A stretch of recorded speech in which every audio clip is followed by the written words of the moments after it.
Salut à tous et bienvenue une fois de plus sur cette nouvelle vidéo sur le décryptage de crypto-monnaie. J'espère que vous allez bien les amis, j'espère que vous portez à merveille. Alors les amis, aujourd'hui on va décrypter une actualité spéciale autour du Shiba Inu. Donc les développeurs derrière le Shiba sont en train de s'activer pour résoudre les différents problèmes liés au Shiba Inu, notamment le problème lié au développement de la crypto-monnaie en question sur la blockchain Ethereum. Vous savez que la blockchain d'Ethereum possède un ensemble de limites et les développeurs derrière le Shiba Inu sont en train de mettre sur pied une nouvelle version pour pouvoir pallier à ces problèmes-là. Donc une nouvelle version ainsi baptisée Shibarium verra le jour très bientôt. Ce qu'on va voir dans cette vidéo, si jamais c'est la première fois que vous atterrissez sur cette chaîne, si jamais c'est la première fois que vous voyez ma tête, quotidiennement nous faisons le décryptage de crypto-monnaies, d'investissement en bourse ou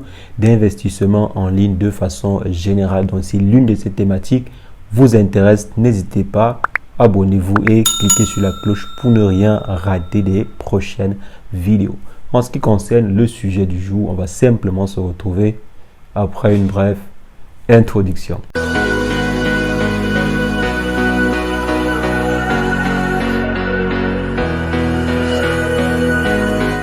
Alors les amis, aujourd'hui comme je disais, les développeurs derrière le projet Shiba ont pensé à comment résoudre les différents problèmes liés au fait qu'ils sont développés, liés au fait qu'ils sont déployés sur la blockchain d'Ethereum. La blockchain d'Ethereum présente un ensemble de problèmes comme par exemple celui qui nous touche tous, à savoir les frais de gaz énormément élevés. Les frais sont extrêmement élevés quand vous utilisez la blockchain d'Ethereum. Donc il y a ce problème, il y a encore plusieurs autres problèmes liés même à la sécurité et tout. Donc les différents développeurs derrière le projet Shiba Inu ont tenu compte de cela et les développeurs derrière le Shiba Inu sont en train de déployer une nouvelle version qui va venir pallier ou du moins se réduire ces différents risques-là, réduire ces différentes limites-là pour proposer une solution ou un écosystème un peu plus sécurisé. Donc c'est ainsi qu'ils ont annoncé vouloir déployer une nouvelle couche au-dessus. Donc ils vont déployer, si on peut dire ainsi, une nouvelle version appelée Shibarium. Donc le projet Shibarium va permettre de pallier ainsi aux différents défauts d'Ethereum et aussi quelque chose de super intéressant, limiter en fait la casse due aux baleines. Donc les baleines qui viennent acheter massivement des Shiba Inu, le prix monte, le prix descend et tout. Donc ils vont limiter un peu la casse liée aux différentes injections et retraits des baleines sur le marché ou bien sur l'écosystème du Shiba Inu. Donc j'aimerais vraiment voir comment est-ce que cela sera appliqué. C'est vrai qu'ils ont dit que le Shiba Inu ne sera pas le Shiba Inu ou le leash ne sera pas utilisé sur cette version là.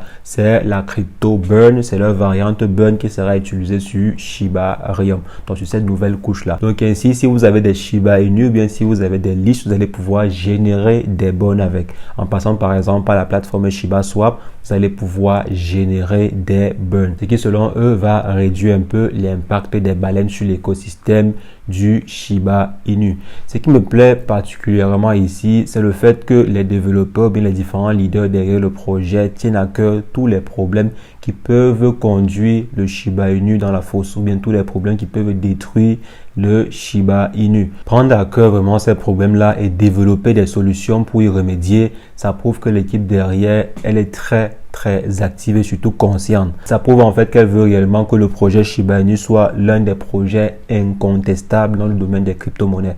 Que le projet en question soit, si je peux dire, l'une des pépites dans le domaine des crypto-monnaies. Et là, vraiment, c'est une bonne chose. C'est une très bonne chose.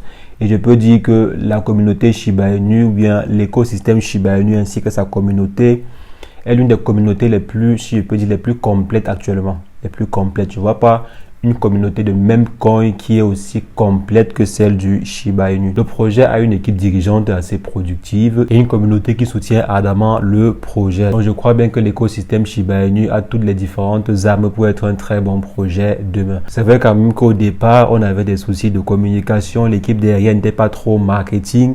Ils ne connaissaient pas trop, faire du marketing comme certains projets, quoi. Et je pense beaucoup plus qu'ils sont axés sur le développement. Je pense que ceux qui sont derrière sont beaucoup plus des développeurs. Donc, ils sont beaucoup plus là pour présenter des solutions. Au lieu de venir vanter ou bien faire des campagnes marketing et tout, je pense qu'ils sont beaucoup plus axés sur la productivité, sur le résultat, au lieu de faire des publicités et tout et tout. Donc au départ, on avait ce petit souci-là, mais l'avantage qu'a eu ce projet, c'est que le projet avait une communauté, comme j'ai dit, dévouée. La communauté derrière le Shiba était vraiment dévouée et surtout grandissante. Donc chacun partait et parlait du projet à son voisin, à son ami et tout. Et on a vu une pléthorie de chaînes YouTube qui sont lancées sur le Shiba Inu. Donc il y a plusieurs chaînes. Par exemple, cette chaîne-ci, on a vu plusieurs vidéos sur le projet Shiba Inu, ce qui quelque part apporte une certaine visibilité au projet en question. Donc eux, ils sont concentrés sur le développement, sur la partie technique, et ils ont laissé la communauté en parler. Donc c'est une bonne chose. Ça me fait penser à Tesla. Ça me fait beaucoup penser à l'entreprise Tesla qui ne fait presque jamais de publicité, mais qui réalise d'énormes ventes. Déjà, félicitations à l'équipe dirigeante derrière ce projet et aussi à la communauté. Je pense que de très grandes choses vont arriver à ce projet, surtout si les développeurs, surtout si les dirigeants derrière le projet continuent à être aussi productifs. Donc, s'ils continuent ainsi, croyez-moi, le projet pourra atteindre des sommets, pourra encore atteindre et dépasser même des sommets. Donc, il y a aussi le métavers. Je crois bien le projet va se lancer sur les métavers. L'écosystème aura son propre métavers. Donc là, c'est vraiment du lourd, comme je dis souvent, qui risque d'arriver sur le projet Shiba Inu. Et par conséquent, bien sûr, ce que vous tous vous attendez, le prix du Shiba risque d'augmenter fortement l'année prochaine. Alors, l'année prochaine, je crois très bien que le projet Shiba Inu, s'il continue ainsi, vont atteindre des sommets. Aussi, le prix atteindra des sommets. Donc, les amis, c'est ce que je voulais partager avec vous dans cette vidéo. On attend vraiment le déploiement de cette version-là, de ce Shibarium-là. Et aussi, pensez déjà à avoir quelques burns. Parce qu'apparemment, comme j'ai dit, sur cette nouvelle version, il n'y aura pas de Shiba Inu ou bien de leash, mais plutôt des burns. Donc, pensez déjà à avoir des burns. Je ferai peut-être une vidéo pour vous montrer comment convertir vos différents Shiba Inu ou bien leash en burn. Donc si jamais vous êtes intéressé par une vidéo pareille, mettez-le moi en commentaire. Je ferai une vidéo pour vous indiquer comment est-ce que vous pouvez faire pour convertir vos différents Shiba Inu ou bien leash. Donc les amis, on va simplement se reprendre très prochainement pour une nouvelle vidéo sur le décryptage de crypto-monnaies. Mais entre-temps, portez-vous bien. Ciao, ciao.